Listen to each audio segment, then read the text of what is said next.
Ils ont vécu il y a plusieurs milliers d'années. Ils étaient néandertaliens, australopithèques ou homo sapiens.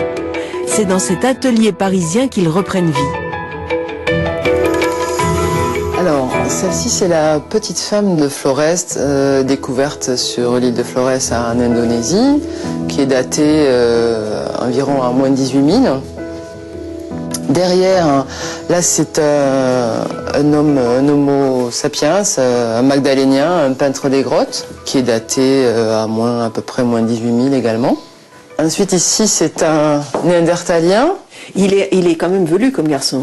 Oui, mais bon, là, il est en cours. On vient juste de finaliser les implants de poils. On va recouper le système pileux. Puis il manque encore une coloration sur le visage.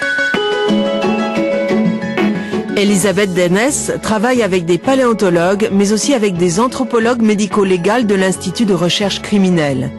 Actuellement, elle reconstitue le crâne d'une jeune fille de 17 ou 18 ans morte il y a quelques 20 000 ans dans une grotte en Dordogne.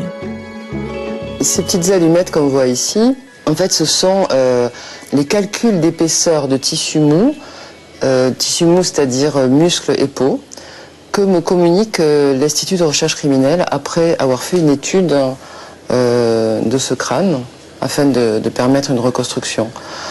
En fait, ce sont les mêmes procédés que lors d'une enquête criminalistique. Il y a une première encoche ici, c'est le minima d'épaisseur, et la deuxième, c'est le maxima. Voilà.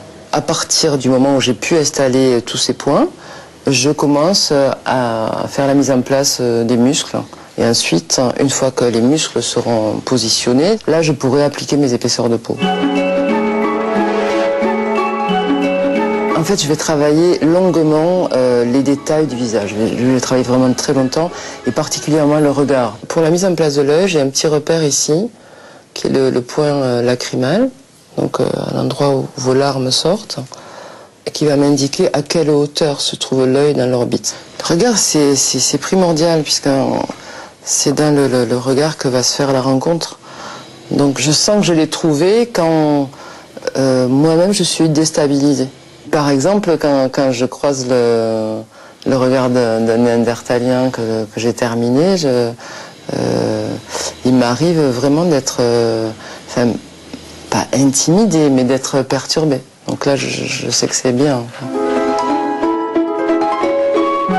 J'ai mis de la vie et je me dis que là, là, il est prêt à bouleverser les idées reçues et à faire face au public. Pour des individus plus anciens, il n'existe aucune référence. La masse du muscle de la mâchoire ou la largeur du nez sont des éléments inconnus. La sculptrice pose des hypothèses qu'elle valide auprès d'anatomopathologistes internationaux. Voici la très célèbre Lucie. C'est une australopithèque qui a vécu il y a environ 3 millions d'années. C'est un hominidé, tout comme nous. Mais c'est la génétique aujourd'hui qui nous donne le maximum d'informations sur les origines de l'homme. Ainsi, il y a 2 ans, on a découvert que l'homme de Néandertal partageait avec nous 3% des gènes. Vous ne trouvez pas qu'il y a un petit air de famille ?